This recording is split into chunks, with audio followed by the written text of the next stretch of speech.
बेटी पैदा हुई तो शौहर ने नफरत में बेटी को घर के सहन में गड्ढा खोद कर दफन कर दिया और मुझे साथ लेकर अमेरिका चला गया। मैंने झगड़ा किया तो शौहर ने मुझे बहुत मारा और कहा कि तुम्हें भी बेटी के साथ ही दफन कर दूंगा। मैं मजबूर होकर खामोश हो गई, मगर दिल में बेटी की याद कती रही। 11 साल बाद जब मैं वापस आई तो मैं दौड़कर उसी जगह गई जहां बेटी को दफन किया था। मगर वहां पहुंचकर मेरे रोंगटे खड़े हो गए, क्योंकि आधी रात का वक्त था। मैं गहरी नींद में थी जब मैंने वह ख्वाब फिर देखा जो कई सालों से मुझे ख्वाब में गैर वाजा बच्चे का चेहरा नजर आता। उसके रोने की आवाजें मेरे कानों में गूंज थीं, जैसे कोई मुझे मां कहकर पुकार रहा हो और फिर उसे मुझसे दूर कर दिया जाता हो। अचानक मेरी आंख खुल गई। मैं उठकर बैठ के मेरा सांस फूल रहा था और दिल की धड़कनें बेकाबू थीं। यह ख्वाब मुझे कई सालों से नजर आ रहा था और हर बार की तरह इस बार भी शदीद तकलीफ में थी। मैंने अपने पहलू में सोए शौहर की तरफ देखा। उनकी नींद पुरस्कून थी। उनके चेहरे पर इत्मीनान था, जैसे जो कुछ हुआ उसका उन पर कोई असर ही नहीं पड़ा। मैंने रोते हुए कहा, मोहसन, आपने मेरे साथ अच्छा नहीं किया। आपने बिल्कुल भी अच्छा नहीं किया। मैं एक बार फिर बिखर गई, मगर मुझे संभालने वाला कोई नहीं था। अगले दिन मैंने हमेशा की तरह दिन का आगाज किया। मेरे शौहर ने मुस्कुराते हुए नाश्ता किया और दफ्तर चले गए। मैं पूरा दिन उसी ख्वाब के बारे में सोचती रही। तन्हाई मुझे काट खाती थी। काश मेरी बेटी मेरे पास होती। उसे आगे सोचना मेरे लिए मुमकिन नहीं था। हर ख्याल के साथ एक नई तकलीफ मुझे झंझोड़ देती। शाम हो गई। काफी वक्त गुजर गया, मगर मेरे शौहर घर नहीं आए। उनका नंबर मुसलसल बंद जा रहा था। मैं इंतहाई परेशान हो गई। तभी मोबाइल पर एक अनजान नंबर से कॉल आई। वो मेरे शौहर का दोस्त था। उसने बताया कि मेरे शौहर का एक्सीडेंट हो गया, मगर वो खतरे से बाहर है। मैं कैसे बेफिक्र हो सकती थी। मेरे दिल पर जैसे पहाड़ टूट पड़ा। मैं फौरन अस्पताल पहुंचे और वहां जाकर पता चला कि हकीकत उससे भी ज्यादा संगीन थी। मेरे शौहर का बहुत बड़ा एक्सीडेंट हुआ था। उन्हें बहुत चोटें आई थीं। टांग बाजू सब जख्मी थे। कुछ वक्त तक वह चलने फिरने के काबिल भी नहीं थे। मुझे देखकर उनकी आंखों में आंसू आ गए। वो मेरा हाथ पकड़कर कहने लगे, मैं ठीक हूं नाजिया, तुम फिक्र मत करो। अल्लाह ने मुझे नई जिंदगी दी है। मैं मौत को करीब से देखकर आया हूं। तुम इस तरह ना रो। तुम्हारा रोना मेरी तकलीफ बढ़ा रहा है। मैंने खुद को मुश्किल से संभाला और फिर जी जान से उनकी खिदमत की। मेरी तो वजह से वह कुछ ही दिनों में बेहतर हो गए, मगर मैंने महसूस किया कि उनके रवैये में बड़ी तब्दीली आ गई थी। वह अक्सर गुमसुम रहते, किसी सोच में डूबे हुए। एक दिन आधी रात को उनके रोने की आवाज पर मेरी आंख खुल गई। मैं घबरा कर उठी। मोहसन, क्या हुआ? आप रो क्यों रहे हैं? तबीयत ठीक है? दर्द तो नहीं हो रहा? मैं डॉक्टर को फोन करूं? वो रोते हुए मुझे गले से लगाकर कहने लगे, नाजिया, मुझे वो रात याद आ रही है। मैंने अपनी बेटी के साथ वह सब क्यों किया? मैंने अल्लाह की रहमत को खुद से क्यों दूर किया? काश मैं यह सब ना करता। काश तुम मुझे रोक लेती तो आज यह सब ना होता। आज हमारी बेटी हमारे पास होती। 11 सालों में पहली बार उन्होंने इस मौजू पर मुझसे बात की थी। मैं सब भूलकर उनके दुख के साथ बह गई। मैंने उनके आंसू पोंछे। वो कहने लगे, शायद उसी पर अल्लाह हमसे नाराज हो गया है, इसलिए दोबारा हमें औलाद नहीं दी। अल्लाह ने हमें खुशखबरी के काबिल नहीं समझा। मैं दिल में कह रही थी कि यह सब उनके अपने गुनाह का नतीजा है, मगर उनकी हालत देखकर मैंने वह लफ्ज जुबान पर नहीं लाए। अब हर रोज यही होने लगा था। वो आधी रात को उठ बैठते और रोने लगते। कहते, ख्वाब में उस लड़की के रोने की आवाज आती है, जैसे वह मुझे पुकार रही हो कि मेरा कसूर था जो आपने मुझे जिंदा दफन कर दिया। आखिर क्यों उनकी यह हालत देखकर मेरे भी आंसू बहने लगते। अब वो बार बार कहते, चलो हम वापस पाकिस्तान चलते हैं, अपने उसी घर में जहां हमारी बेटी है। उनकी हालत पागलों जैसी हो गई थी। हर वक्त पछतावा, नदामत उन पर सवार थी। मैं न जाना चाहती थी, मगर उनकी जिद के आगे हमेशा की तरह मजबूर हो गई। उस घर में मेरी खुशियां भी थीं और वह खौफनाक दिन भी जब मेरे सामने सब हुआ था। मगर मुझे उनके साथ जाना ही था। उन्होंने अमेरिका की सारी जायदाद बेच दी। कहते थे, मैं अब उस सर्द मुल्क में नहीं रह सकता। उसने मुझसे मेरी इंसानियत छीन ली। मैं गलत रास्तों पर चल पड़ा। मैंने बहुत गुनाह किए, बहुत लड़कियों को धोखा दिया, मगर अब नहीं। मैं टूट चुका हूं। अब मैं सिर्फ अपने घर वापस जाना चाहता हूं। मुझे खुशी थी कि वह सुधर गए थे। हमारी वापसी का सफर शुरू हुआ। मैं जहाज में बैठी तो अपने मांझी में खो गई। मैं उस वक्त FA पार्ट 2 की नादान सी लड़की थी। एक दिन मैं अपनी सहेलियों के साथ पैदल घर जा रही थी, जब मैंने नोट किया कि गाड़ी मुसलसल हमारे पीछे आ रही है। मैंने चंद दफा पीछे मुड़कर देखा। मेरी सहेलियों ने भी बुरा सा मुंह बनाकर कहा, मगर मैंने उसे वहम समझकर नजरअंदाज कर दिया। लेकिन यह मामूल बन गया था। रोज छुट्टी के वक्त वही गाड़ी हमारा पीछा करती, और एक दिन वह गाड़ी मेरे सामने आकर रुक गई। मैं बुरी तरह घबरा गई। गाड़ी से एक नौजवान लड़का निकलकर मेरे सामने आकर खड़ा हो गया। वह बहुत ही स्मार्ट और अमीर आदमी लग रहा था। उसकी गहरी आंखें मेरे चेहरे पर जमी हुई थीं, जैसे वो मुझे पहली बार नहीं बल्कि बहुत अरसे से जानता हो। मैं घबराहट में वहां से जाने लगी, तो उसने मेरा रास्ता रोक लिया और पूछा, क्या नाम है तुम्हारा? क्या करती हो? मैंने फौरन नजर झुकाकर कहा, देखें, मेरा जो भी नाम है, उससे आपको क्या लेना देना? मैं एक शरीफ और गरीब घराने से ताल्लुक रखती हूँ। आप बार बार मेरे में रास्ते में मत आया करें, मेरे लिए मसला हो जाएगा। मेरी बात सुनकर वो हंस पड़ा और बोला, मुझे यह बताओ, तुम किसी को पसंद तो नहीं करती? उसकी बात सुनकर मेरा चेहरा शर्म और गुस्से से सुर्ख हो गया। मैंने कहा, आप हंसे बढ़ रहे हैं अब। मैं आपको जानती तक नहीं, और आप इतने बेहुदा सवालात कर रहे हैं। मेरी सहेली नीलम ने मेरा बाजू पकड़ा और घसीट कर आगे ले गई। कहने लगी, क्या पागल हो गई हो? क्यों उस आदमी के मुंह लग रही हो? अगर मोहल्ले वालों ने देख लिया तो हमारा जीना हराम हो जाएगा। अपनी बदनामी के साथ साथ मुझे भी मरवाओगी। मैंने नीलम की बात मानकर कदम तेज कर दिए। कुछ दिन गुजरे तो हमें लगा कि शायद वह गाड़ी मेरा पीछा करना छोड़ चुकी है। मैंने सुकून का सांस लिया, मगर यह सुकून ज्यादा देर ना चला। उस दिन जब मैं घर आई तो वही गाड़ी मेरे घर के सामने खड़ी थी। मैं और नीलम दोनों के चेहरे सफेद पड़ गए। ये मेरे घर कैसे पहुंच गया? क्या शिकायत लगाने आया है?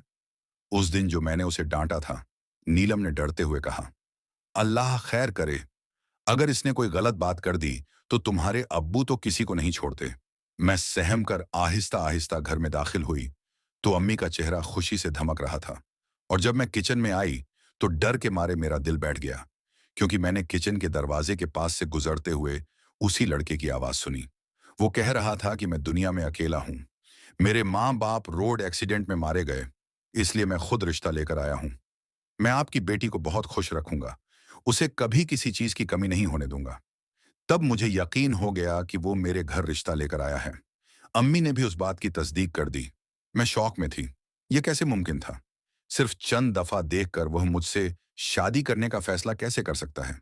मुझ में ऐसी क्या खास बात थी? वह एक गरीब घर की लड़की, और वह देखने में बहुत अमीर।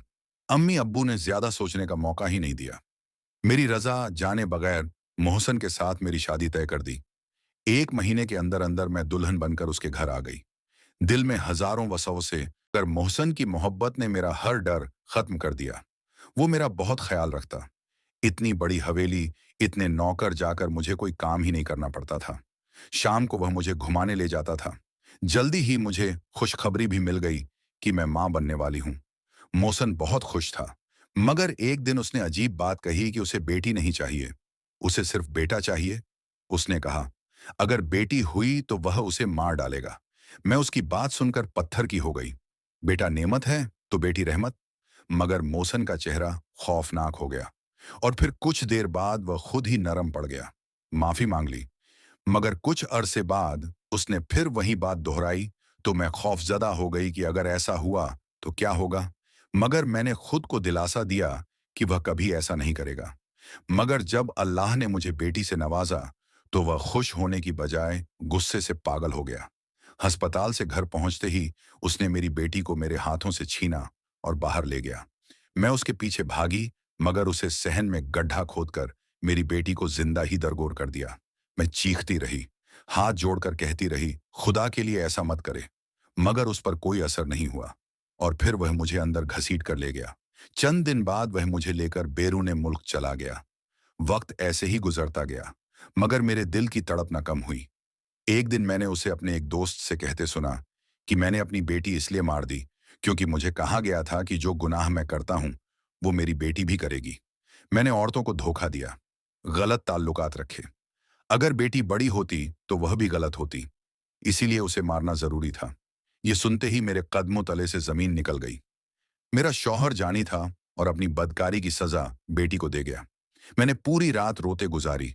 उसके बाद एक्सीडेंट ने उसे तोड़ दिया, और 11 साल बाद हम वतन वापस आए। मेरे माँ बाप मुझे लेने आए।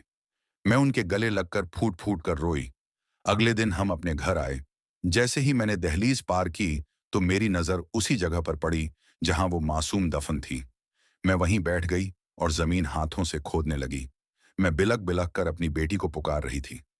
पुराने मुलाजिम हैरत से मेरे पास आए कि मैं मिट्टी क्यों खोद रही हूं, मगर मैं तो बेख्तियार थी। मेरा दिल सिर्फ अपनी बेटी को पुकार रहा था, उसे आवाजें दे रहा था। मेरी प्यारी बेटी, मैं तुम्हारे पास आ गई हूं। मैं रोती जाती और मट्टी खोती जाती। तभी किसी ने मेरे कंधे पर हाथ रखा। पीछे पलटकर देखा तो वहां मुलाजमा खड़ी थी। उसका नाम उजमा था। वो पिछले 21 सालों से उस घर में काम कर रही थी। अब अच्छी खासी बूढ़ी हो गई थी। उसने मुझे अपनी बाहों में समेटी और कहा, आप इस खाली मट्टी में क्या ढूंढ रही हो बाजी? यह कहकर मैं फूट फूट कर रोने लगी, क्योंकि मेरी कीमती चीज उसी मट्टी में दफन थी। मैं उसी को ढूंढ रही हूं। उस्मा ने कहा, बीबी जी, आप मेरे साथ मेरे कमरे में चले। आपको कुछ दिखाना चाहती हूँ, कुछ बताना चाहती हूँ। मैं रोते हुए उसके साथ उसके क्वार्टर में गई। तभी वहां एक छोटी सी बच्ची, मेरी नजर उस पर पड़ी, जिसके छोटे छोटे सुनहरे बाल पोनी में बंधे थे। उसने सुर्ख रंग का फ्रॉक पहना हुआ था और हाथ में कॉपी पकड़े स्कूल का काम कर रही थी। उस बच्ची को देखकर मैं ठिठक गई। उसकी शक्ल मुझसे और मेरे शौहर से बहुत मिलती थी। जब उसने गौर से मेरी तरफ देखा तो मेरा दिल जैसे रुक सा गया, क्योंकि उसकी आंखें बिल्कुल मेरे शौहर जैसी थीं। उसके हंठ पर तिल था, जो मेरी बच्ची के चेहरे पर भी था। मैंने गौर से उसे देखा, कितनी प्यारी थी। मैं उसके पास भाग गई। उसका चेहरा हाथों में लेकर बहुत ज्यादा प्यार करने लगी। मैं रोती जाती और कहती जाती, ये बच्ची कौन है, किसकी है? तब उस्मा बेगम ने कहा कि ए बी जी, आपकी अमानत है, जिसे आप मट्टी में ढूंढ रही थी। उसे मैंने मट्टी से निकालकर एक मोती में डाल दिया। देखिए कितनी प्यारी है, और उसकी तरबियत भी मैंने बहुत अच्छी की है। मैं हैरत से सर उठाकर उसे देख रही थी। उस्मा ने कहा, उस जब साहिब जी ने बच्ची को दफन किया और आप रो रही थी, मैंने सारा मंजर देखा। बाकी मुलाजिम सो रहे थे। मैं पिछले कई सालों से औलाद के बिछड़ने के गम में मुब्तला थी। मैं जानती थी औलाद के बिछड़ने का गम क्या होता है। अल्लाह ने मुझे औलाद नहीं दी थी, मगर मेरे दिल में औलाद की ख्वाहिश जरूर थी।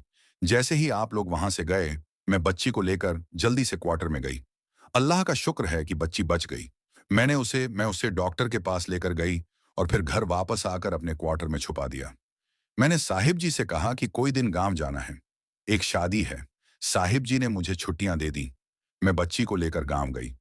कोई दिन वहां रही। जब पता चला कि आप लोग यहां से चले गए, मैं बच्ची को लेकर यहां वापस आ गई। सबको यही कहा कि यह मेरी बहन की बेटी है, मेरी भांजी है, मगर हकीकत वो है जो मैं आपको बता रही हूं। मैं जानती थी साहिब जी वक्त ही गुस्से में हैं। ना जाने उन्हें किस बात पर गुस्सा आए तो वह अपनी मासूम बच्ची पर निकालेंगे। कल को जब उन्हें एहसास होगा तो वह जरूर पछताएंगे। मुझे यकीन है, अगर आप उन्हें हुरैन के बारे में बताएंगी तो वह सुनकर खुश होंगे और आपकी हुरैन से नफरत नहीं करेंगे, बल्कि उसे गले से लगाएंगे। मेरी नजर दरवाजे पर पड़ी। हमसन खड़े थे। उन्होंने भी सारी बातें सुन ली। आंखों से आंसू बहा रहे थे। मुझे समझ नहीं आ रहा था मैं तुम्हारा कैसे शुक्रिया अदा करूं। तुमने मुझे जिंदगी दी। मैं हमेशा जुर्म के बोझ में दबती रहती। आज तुमने मेरे जमीर को आजाद कर दिया। हम दोनों ने ह्यूरैन को गले से लगाया और फिर उसे कमरे में ले गई। वो हम दोनों को देखकर घबरा गई थी। वो अपनी मुलाजमा को ही मां समझती थी, और मैं जानती थी कि आहिस्ता आहिस्ता उसके दिल में अपनी मोहब्बत मैं पैदा कर लूंगी। आहिस्ता आहिस्ता सब कुछ बता दूंगी। नाजरीन, आपकी इस कहानी के बारे में क्या राय है? कमेंट सेक्शन में अपनी कीमती राय का इजहार जरूर कीजिएगा। अगर आपको कहानी अच्छी लगी हो तो चैनल को सब्सक्राइब करें। कमेंट में हमें जरूर बताएं कहानी कैसी थी।